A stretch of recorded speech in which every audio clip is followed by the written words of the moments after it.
கர்த்தருடைய பரிசுத்த நாமத்திற்கு மகிமை உண்டாவதாக. ஆண்டவரும் இரட்சகரும் மீட்பரும் ஆகிய இயேசு கிறிஸ்துவின் விலையேற பெற்ற நாமத்தில் உங்களை நான் வாழ்த்துகிறேன். டிம் கெல்லர் என்ற தேவ மனிதன் இவ்விதமாய் சொல்லுகிறார்: உண்மையான ஜெபம் மனுஷனுடைய வாயிலிருந்து புறப்படுகிற அழகிய வார்த்தைகளினால் அல்ல, அந்த ஜெபம் வேத வசனத்தின் அடிப்படையில் இருக்க வேண்டும். இன்றைக்கு அநேகர் நல்ல அழகிய வார்த்தைகளை சொல்லி நல்ல சொற்றொடரோடு நாம் ஜெபிக்கிறது வழக்கம், நல்லது. ஆனால் சால சிறந்தது எது தெரியுமா? வேத வசனத்தின் அடிப்படையில் வேத வசனத்தை வைத்து நாம் ஜெபிப்பது தான் சால சிறந்தது. அது நம்முடைய வாழ்க்கையிலே ஒரு மறுமலர்ச்சியை கொண்டு வருகிறது, நம்முடைய வாழ்க்கையிலே ஒரு பரிசுத்தத்தை கொண்டு வருகிறது, நம்மை ஒரு மேன்மையான ஒரு வாழ்க்கைக்கு நேராய் நம்மை அந்த வசனம் நடத்துகிறது. இந்த நாளிலும் இந்த வேத வசனங்களை நாம் வாசித்து அதன் அடிப்படையில் நாம் ஜெபிக்க ஆரம்பிப்போம். நம்முடைய வாழ்க்கையிலும் பெரிய ஒரு மறுமலர்ச்சியும் ஒரு மறுரூபமும் ஒரு வித்தியாசமும் நிச்சயமாகவே உண்டாகும் என்பதில் எந்த சந்தேகமும் இல்லை. இந்த நாள் இந்த வேத வாசிப்பு நிகழ்ச்சிக்கு வந்திருக்கிற உங்களை நான் அன்போடு வாழ்த்துகிறேன். கர்த்தருடைய கிருபை நம் அனைவரோடு கூட இருப்பதாக. வாசிக்க தெரிந்து கொண்ட வேத பகுதி மார்க்கு எழுதின சுவிசேஷம் அதிகாரம் 6 முதல் அதிகாரம் 8 வரை நாம் வாசிக்க போகிறோம். என்னோடு கூட திருப்பிக் கொள்ளுங்கள். மார்க் எழுதின சுவிசேஷம் அதிகாரம் 6. அவர் அவ்விடம் விட்டு புறப்பட்டு தாம் வளர்ந்த ஊருக்கு வந்தார். அவருடைய சீஷரும் அவரோடே கூட வந்தார்கள். ஓய்வு நாளான போது ஜெப ஆலயத்தில் உபதேசம் பண்ண தொடங்கினார். அநேகர் கேட்டு ஆச்சரியப்பட்டு, இவைகள் இவனுக்கு எங்கிருந்து வந்தது? இவன் கைகளினால் இப்படிப்பட்ட பலத்த செய்கைகள் நடக்கும்படி இவனுக்கு கொடுக்கப்பட்ட ஞானம் எப்படிப்பட்டது? இவன் தச்சன் அல்லவா? மரியாளுடைய குமாரன் அல்லவா? யாக்கோபு, யோசே, யூதா, சீமோன் என்பவர்களுக்கு சகோதரன் அல்லவா? இவன் சகோதரிகளும் இங்கே நம்மிடத்தில் இருக்கிறார்கள் அல்லவா என்று சொல்லி அவரை குறித்து இடறல் அடைந்தார்கள். இயேசு அவர்களை நோக்கி, தீர்க்கதரிசி ஒருவன் தன் ஊரிலும் தன் இனத்திலும் தன் வீட்டிலுமே அன்றி வேறெங்கும் கனவீனம் அடையான் என்றார். அங்கே அவர் சில நோயாளிகள் மேல் கைகளை வைத்து அவர்களை குணமாக்கினதே அன்றி வேறொரு அற்புதமும் செய்யக்கூடாமல் அவர்களுடைய அவிசுவாசத்தை குறித்து ஆச்சரியப்பட்டு கிராமங்களிலே சுற்றி திரிந்து உபதேசம் பண்ணினார். அவர் 12 அழைத்து அசுத்த ஆவிகளை துரத்த அவர்களுக்கு அதிகாரம் கொடுத்து, வழிக்கு பையையாகிலும் அப்பத்தையாகிலும் கச்சையில் காசையாகிலும் எடுத்துக்கொண்டு போகாமல் ஒரு தடியை மாத்திரம் எடுத்துக்கொண்டு போகவும், பாதரட்சிகளை போட்டுக்கொண்டு போகவும் 2 அங்கிகளை தரியாதிருக்கவும் கட்டளையிட்டார்.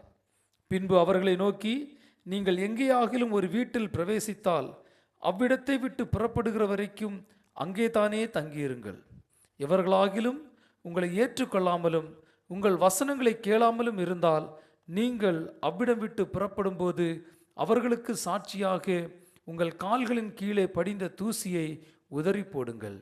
நியாய தீர்ப்பு நாளிலே அந்த பட்டணத்திற்கு நேரிடுவதை பார்க்கிலும் சோதோம் குமரா பட்டணத்திற்கு நேரிடுவது லகுவாயிருக்கும் என்று மெய்யாகவே உங்களுக்கு சொல்லுகிறேன் என்று சொல்லி அவர்களை 2 பேராக அனுப்பினார். அவர்கள் புறப்பட்டு போய் மனம் திரும்புங்கள் என்று பிரசங்கித்து அநேகம் பிசாசுகளை துரத்தி அநேகம் நோயாளிகளை எண்ணெய் பூசி சொஸ்தமாக்கினார்கள். அவருடைய பேர் பிரசித்தமானபடியினால் ஏரோது ராஜா அவரை குறித்து கேள்விப்பட்டு, யோவான் ஸ்நானன் மரித்தோரிலிருந்து எழுந்தான், ஆகையால் அவனிடத்தில் இந்த பலத்த செய்கைகள் விளங்குகிறது என்றான். சிலர் அவர் எலியா என்றார்கள். வேறு சிலர் அவர் ஒரு தீர்க்கதரிசி அல்லது தீர்க்கதரிசிகளில் ஒருவனைப் போல் இருக்கிறார் என்று சொன்னார்கள். ஏரோது அதை கேட்ட பொழுது, அவன் நான் சிறைசேதம் பண்ணின யோவான் தான், அவன் மரித்தோரிலிருந்து எழுந்தான் என்றான். ஏரோது தன் சகோதரனாகிய பிலிப்புவின் மனைவி ஏரோதியாளை தனக்கு மனைவியாக்கி கொண்டபோது யோவான் ஏரோதை நோக்கி, நீர் உம்முடைய சகோதரன் மனைவியை வைத்துக் கொள்வது நியாயமல்லவென்று சொன்னது நிமித்தம் ஏரோது சேவகரை அனுப்பி யோவானை பிடித்து கட்டி காவலில் வைத்திருந்தான். ஏரோதியாளும் அவனுக்கு சதி நினைத்து அவனை கொன்று போட மனதாயிருந்தாள். ஆகிலும் அவளால் கூடாமற் போயிற்று. அது ஏனென்றால் யோவான் நீதியும் பரிசுத்தமுள்ளவன் என்று ஏரோது அறிந்து அவனுக்கு பயந்து அவனை பாதுகாத்து அவன் யோசனையின்படி அநேக காரியங்களை செய்து விருப்பத்தோடே அவன் சொல்லை கேட்டு வந்தான். பின்பு சமயம் வாய்த்தது.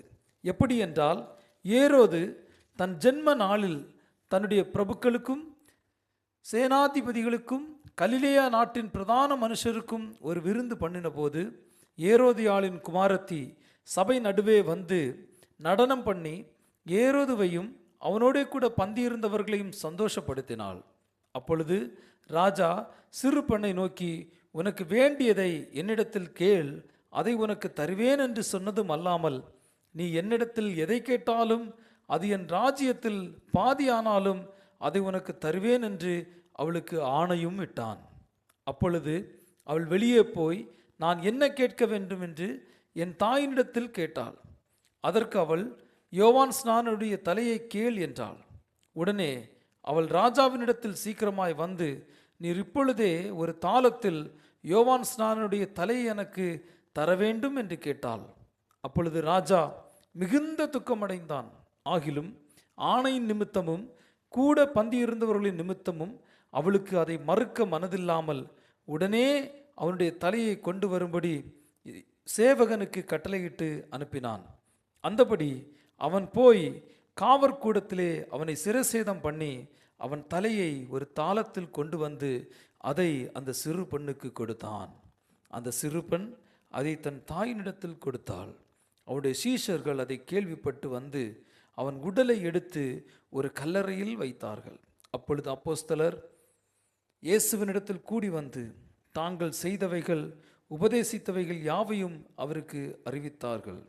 அவர் அவர்களை நோக்கி, வனாந்திரமான ஓரிடத்தில் தனித்து சற்றே இளைப்பாறும்படி போவோம் வாருங்கள் என்றார். ஏனெனில் வருகிறவர்களும் போகிறவர்களும் அநேகராய் இருந்தபடியால் போஜனம் பண்ணுகிறதற்கும் அவர்களுக்கு சமயமில்லாதிருந்தது. அப்படியே அவர்கள் தனிமையாய் ஒரு படவில் ஏறி வனாந்திரமான ஓர் இடத்திற்கு போனார்கள். அவர்கள் புறப்பட்டு போகிறதை ஜனங்கள் கண்டார்கள். அவரை அறிந்த அநேகர் சகல பட்டணங்களிலுமிருந்து கால்நடையாய் அவ்விடத்திற்கு ஓடி அவர்களுக்கு முன்னே அங்கே சேர்ந்து அவரிடத்தில் கூடி வந்தார்கள். இயேசு கரையில் வந்து அநேக ஜனங்களை கண்டு அவர்கள் மேய்ப்பல் இல்லாத ஆடுகளைப் போல் இருந்தபடியால் அவர்கள் மேல் மனதுருகி அநேக காரியங்களை அவர்களுக்கு உபதேசிக்க தொடங்கினார். வெகு நேரம் சென்றபோது அவருடைய சீஷர்கள் அவரிடத்தில் வந்து, இது வனாந்திரமான இடம், வெகு நேரமும் ஆயிற்று, புசிக்கிறதற்கு இவர்களிடத்தில் ஒன்றுமில்லை. ஆகையால் இவர்கள் சுற்றி இருக்கிற கிராமங்களுக்கும் ஊர்களுக்கும் போய் தங்களுக்காக அப்பங்களை வாங்கி கொள்ளும்படி இவர்களை அனுப்பிவிட வேண்டும் என்றார்கள்.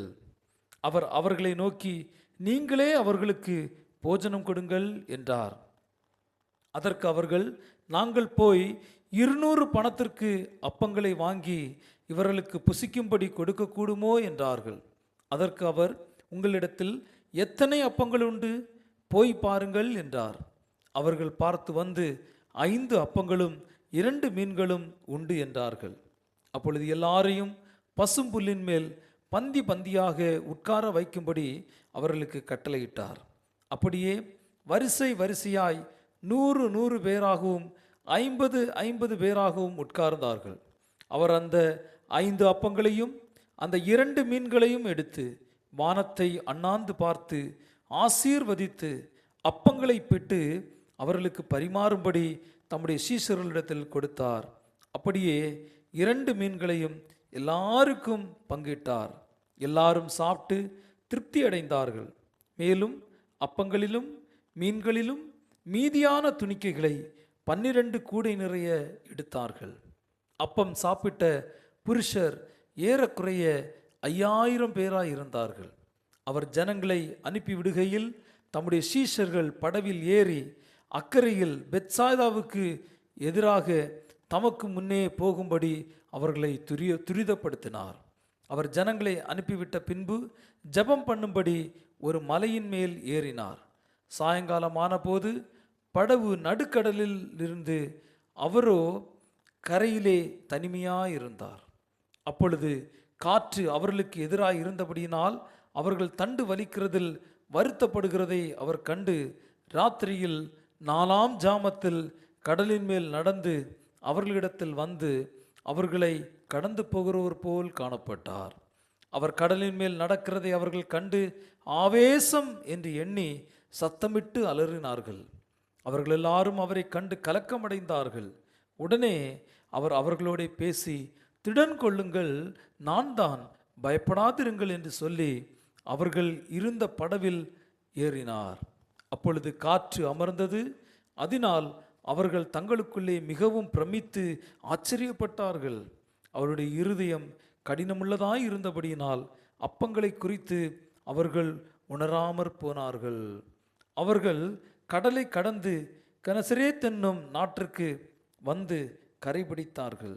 அவர்கள் படவிலிருந்து இறங்கின உடனே ஜனங்கள் அவரை அறிந்து அந்த சுற்றுப்புறங்கும் எங்கும் ஓடி திரிந்து பிணியாளிகளை படுக்கைகளில் கிடத்தி அவர் வந்திருக்கிறார் என்று கேள்விப்பட்ட இடங்களிலெல்லாம் சுமந்து கொண்டு வந்தார்கள். அல்லாமலும் அவர் பிரவேசித்த கிராமங்கள், பட்டணங்கள், நாடுகள் எவைகளோ அவைகளின் சந்தை வெளிகளிலே வியாதிக்காரரை வைத்து அவருடைய வஸ்திரத்தின் ஓரத்தியாகிலும் அவர்கள் தொடும்படி உத்தரமாக வேண்டும் என்று அவரை வேண்டிக் கொண்டார்கள். அவரை தொட்ட யாவரும் சொஸ்தமானார்கள். அதிகாரம் 7. எருசலேமிலிருந்து வந்த பரிசேயரும் வேதபாரகர்கள் சிலரும் அவரிடத்தில் கூடி வந்தார்கள். அப்பொழுது அவருடைய சீஷரில் சிலர் கழுவாத அசுத்த கைகளாலே போஜனம் பண்ணுகிறதை அவர்கள் கண்டு குற்றம் பிடித்தார்கள். ஏனெனில் பரிசேயர் முதலிய யூதர் அனைவரும் முன்னோர்களின் பாரம்பரியத்தை கை கொண்டு அடிக்கடி கை கழுவினால் ஒழிய சாப்பிட மாட்டார்கள். கடையிலிருந்து வரும்போதும் ஸ்நானம் பண்ணாமல் சாப்பிட மாட்டார்கள். அப்படியே செம்புகளையும் கிண்ணங்களையும் செப்பு குடங்களையும் மனைகளையும் கழுவுறதும் அல்லாமல் வேறு அநேக ஆசாரங்களையும் கை கொண்டு வருவார்கள். அப்பொழுது அந்த பரிசேயரும் வேதபாரகரும் அவரை நோக்கி, உம்முடைய சீஷர்கள் முன்னோர்களின் பாரம்பரியத்தை மீறி ஏன் கை கழுவாமல் சாப்பிடுகிறார்கள் என்று கேட்டார்கள். அவர்களுக்கு அவர் பிரதித்திரமாக, இந்த ஜனங்கள் தங்கள் உதடுகளினால் என்னை கனம் பண்ணுகிறார்கள், அவர்கள் இருதயமோ எனக்கு தூரமாய் விலகி இருக்கிறதென்றும் மனுஷருடைய கற்பனைகளை உபதேசங்களாக போதித்து வீணாய் எனக்கு ஆராதனை செய்கிறார்கள் என்றும் எழுதியிருக்கிற பிரகாரம் மாயக்காரராகிய உங்களை குறித்து ஏசாயா நன்றாய் தீர்க்கதரிசனம் சொல்லியிருக்கிறான்.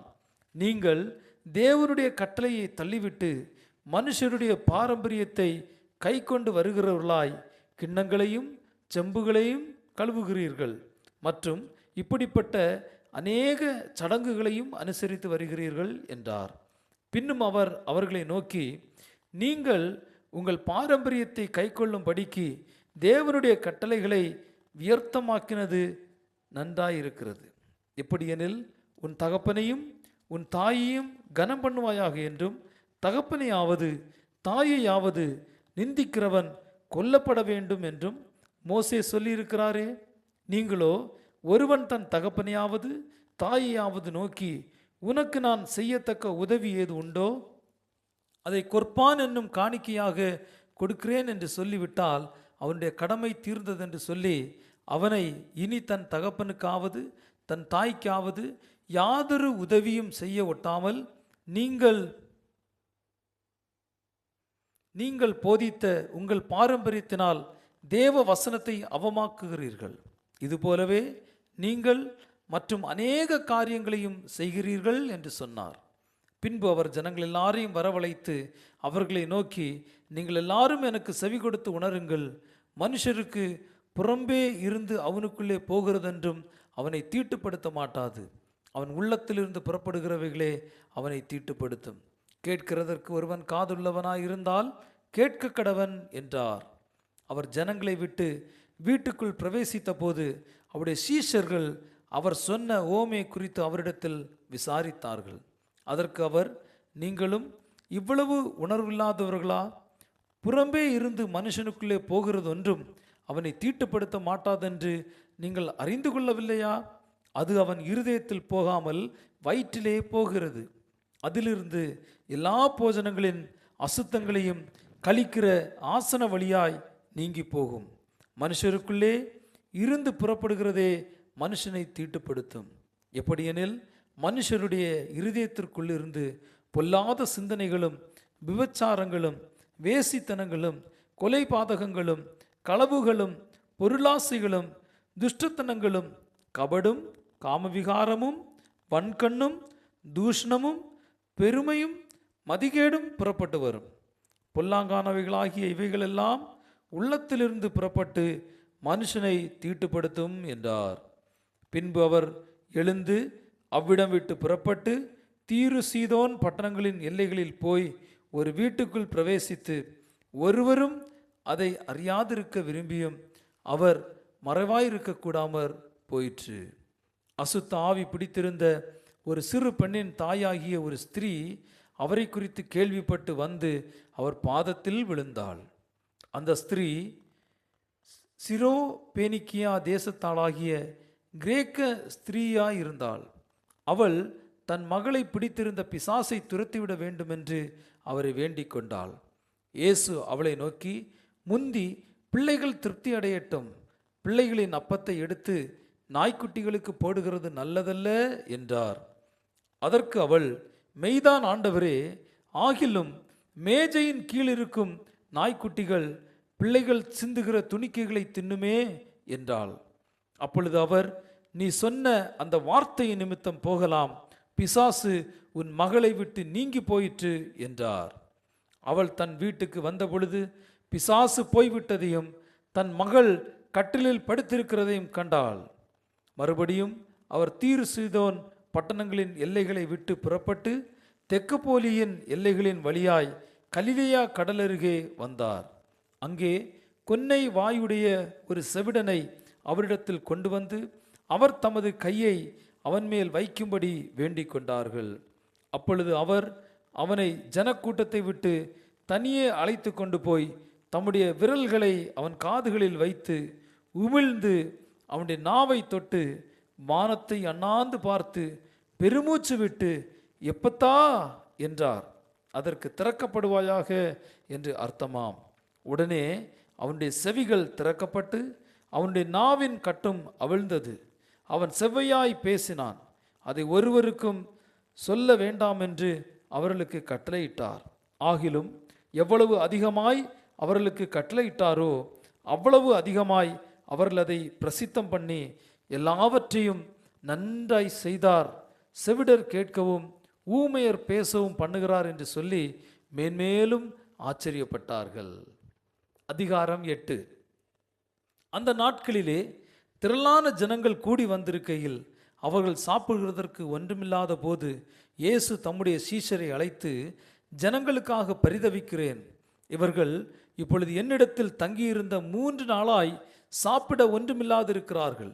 இவர்களில் சிலர் தூரத்திலிருந்து வந்தவர்களாகியால் நான் இவர்களை பட்டினியாய் வீட்டிற்கு அனுப்பிவிட்டால் வழியில் சோர்ந்து போவார்களே என்றார். அதற்கு அவருடைய சீஷர்கள், இந்த வனாந்திரத்திலே ஒருவன் எங்கே இருந்த அப்பங்களை கொண்டு வந்து இத்தனை பேர்களை திருப்தியாக்கக்கூடும் என்றார்கள். அதற்கு அவர், உங்களிடத்தில் எத்தனை அப்பங்கள் உண்டு என்று கேட்டார். அவர்கள் 7 அப்பங்கள் உண்டு என்றார்கள். அப்பொழுது அவர் ஜனங்களை தரையிலே பந்தி இருக்க கட்டளையிட்டு அந்த 7 அப்பங்களையும் எடுத்து ஸ்தோத்திரம் பண்ணி பிட்டு அவர்களுக்கு பரிமாறும்படி சீஷர்களிடத்தில் கொடுத்தார். அவர்கள் ஜனங்களுக்கு பரிமாறினார்கள். சில சிறு மீன்களும் அவர்களிடத்தில் இருந்தது. அவர் அவைகளையும் ஆசீர்வதித்து அவர்களுக்கு பரிமாறும்படி சொன்னார். அவர்கள் சாப்பிட்டு திருப்தி அடைந்தார்கள். மீதியான துணிக்கைகளை 7 கூடை நிறைய எடுத்தார்கள். சாப்பிட்டவர்கள் ஏறக்குறைய 4000 பேராயிருந்தார்கள். பின்பு அவர் அவர்களை அனுப்பிவிட்டார். உடனே அவர் தம்முடைய சீஷரோடே கூட படவில் ஏறி தல் மனுத்தாவின் எல்லைகளில் வந்தார். அப்பொழுது பரிசேயர் வந்து அவரோடே தர்க்கிக்க தொடங்கி அவரை சோதிக்கும்படி வானத்திலிருந்து ஒரு அடையாளத்தை காண்பிக்க வேண்டும் என்று கேட்டார்கள். அவர் தம்முடைய ஆவியில் பெருமூச்சு விட்டு, இந்த சந்ததியார் அடையாளம் தேடுகிறது என்ன? இந்த சந்ததி யாருக்கு ஒரு அடையாளம் கொடுக்கப்படுவதில்லை என்று மெய்யாகவே உங்களுக்கு சொல்லுகிறேன் என்று சொல்லி அவர்களை விட்டு மறுபடியும் படவில் ஏறி அக்கறைக்கு போனார். சீஷர்கள் அப்பங்களை கொண்டு வர மறந்து போனார்கள். படவில் அவர்களிடத்தில் ஒரு அப்பம் மாத்திரம் இருந்தது. அவர் அவர்களை நோக்கி, நீங்கள் பரிசேயருடைய புளித்த மாவை குறித்தும் ஏரோதின் புளித்த மாவை குறித்தும் எச்சரிக்கையாயிருங்கள் என்று கற்பித்தார். அதற்கு அவர்கள், நம்மிடத்தில் அப்பங்கள் இல்லாதபடியால் இப்படி சொல்லுகிறார் என்று தங்களுக்குள்ளே யோசனை பண்ணி கொண்டார்கள். இயேசு அதை அறிந்து அவர்களை நோக்கி, உங்களிடத்தில் அப்பங்கள் இல்லாதபடியினால் நீங்கள் யோசனை பண்ணுகிறது என்ன? இன்னும் சிந்தியாமலும் உணராமலும் இருக்கிறீர்களா? இன்னும் உங்கள் இருதயம் கடினமாயிருக்கிறதா? உங்களுக்கு கண்கள் இருந்தும் காணாதிருக்கிறீர்களா? காதுகள் இருந்தும் கேளாதிருக்கிறீர்களா? நினைவு கூறாமலும் இருக்கிறீர்களா? நான் 5 அப்பங்களை 5000 பேருக்கு பங்கிட்ட போது மீதியான துணிக்கைகளை எத்தனை கூடை நிறைய எடுத்தீர்கள் என்று கேட்டார். 12 என்றார்கள். நான் 7 அப்பங்களையும் 4000 பேருக்கு பங்கிட்ட போது மீதியான துணிக்கைகளை எத்தனை கூடை நிறைய எடுத்தீர்கள் என்று கேட்டார். 7 என்றார்கள். அப்படியானால் நீங்கள் உணராதிருக்கிறது எப்படி என்றார். பின்பு அவர் பெத்சாய்தா ஊருக்கு வந்தார். அப்பொழுது ஒரு குருடனை அவரிடத்தில் கொண்டு வந்து அவனை தொடும்படி அவரை வேண்டிக் கொண்டார்கள். அவர் குருடனுடைய கையை பிடித்து அவனை கிராமத்துக்கு வெளியே அழைத்து கொண்டு போய் அவன் கண்களில் உமிழ்ந்து அவன் மேல் கைகளை வைத்து, எதையாகிலும் காண்கிறாயா என்று கேட்டார். அவன் ஏறிட்டு பார்த்து, நடக்கிற மனுஷரை மரங்களைப் போல காண்கிறேன் என்றான். பின்பு அவர் மறுபடியும் அவன் கண்களின் மேல் கைகளை வைத்து அவன் ஏறிட்டு பார்க்கும்படி செய்தார். அப்பொழுது அவன் சொஸ்தமடைந்து யாவரையும் தெளிவாய் கண்டான். பின்பு அவர் அவனை நோக்கி, நீ கிராமத்தில் பிரவேசியாமலும் கிராமத்தில் இதை ஒருவருக்கும் சொல்லாமலும் இரு என்று சொல்லி அவனை வீட்டிற்கு அனுப்பிவிட்டார். பின்பு இயேசுவும் அவருடைய சீஷர்களும் புறப்பட்டு பிலிப்பு செசரியா பட்டணத்தை சேர்ந்த கிராமங்களுக்கு போனார்கள். வழியிலே அவர் தம்முடைய சீஷர்களை நோக்கி, ஜனங்கள் என்னை யார் என்று சொல்லுகிறார்கள் என்று கேட்டார். அதற்கு அவர்கள், சிலர் உம்மை யோவான் ஸ்நானன் என்றும், சிலர் எலியா என்றும், வேறு சிலர் தீர்க்கதரிசிகளில் ஒருவர் என்றும் சொல்லுகிறார்கள் என்றார்கள். அப்பொழுது அவர், நீங்கள் என்னை யார் என்று சொல்லுகிறீர்கள் என்று கேட்டார். பேதுரு பிரதியுத்தரமாக, நீர் கிறிஸ்து என்றான். அப்பொழுது தம்மை குறித்து ஒருவருக்கும் சொல்லாதபடிக்கு அவர்களுக்கு உறுதியாய் கட்டளையிட்டார். அல்லாமலும் மனுஷகுமாரன் பல பாடுகள் பட்டு மூப்பராலும் பிரதான ஆசாரியராலும் வேத பாரகராலும் ஆகாதவன் என்று தள்ளப்பட்டு கொல்லப்பட்டு 3 நாளைக்கு பின்பு உயிர்த்தெழுந்திருக்க வேண்டியதென்று அவர்களுக்கு போதிக்க தொடங்கினார். இந்த வார்த்தையை அவர் தாராளமாக சொன்னார். அப்பொழுது பேதுரு அவரை தனியே அழைத்து கொண்டு போய் அவரை கடிந்து கொள்ள தொடங்கினான். அவர் திரும்பி தம்முடைய சீஷரை பார்த்து பேதுருவை நோக்கி, எனக்கு பின்னாக போ சாத்தானே, நீ தேவனுக்கேற்றவைகளை சிந்தியாமல் மனுஷருக்கேற்றவைகளை சிந்திக்கிறாய் என்று சொல்லி அவனை கடிந்து கொண்டார். பின்பு அவர் ஜனங்களையும் தம்முடைய சீஷர்களையும் தம்மிடத்தில் அழைத்து, ஒருவன் என் பின்னே வர விரும்பினால் அவன் தன்னைத்தான் வெறுத்து தன் சிலுவையை எடுத்துக்கொண்டு என்னை பின்பற்ற கடவன். தன் ஜீவனை ரட்சிக்க விரும்புகிறவன் அதை இழந்து போவான். என் நிமித்தமாகவும் சுவிசேஷத்தின் நிமித்தமாகவும் தன் ஜீவனை இழந்து போகிறவன் அதை ரட்சித்துக் கொள்வான். மனுஷன் உலகம் முழுவதையும் ஆதாயப்படுத்தி கொண்டாலும் தன் ஜீவனை நஷ்டப்படுத்தினால் அவனுக்கு லாபம் என்ன? மனுஷன் தன் ஜீவனுக்கு ஈடாக என்னத்தை கொடுப்பான்?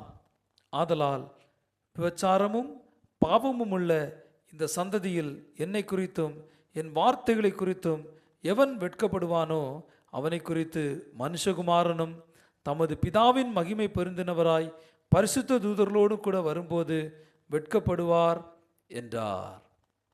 இத்துடன் இந்த நாளின் வேத வாசிப்பு பகுதி நிறைவு பெற்றது. மீண்டும் உங்களை அடுத்த நிகழ்ச்சியில் நான் சந்திக்கிறேன். சந்திக்கும் வரை தேவனுடைய கிருபை உங்கள் அனைவரோடும் கூட இருப்பதாக. God bless you.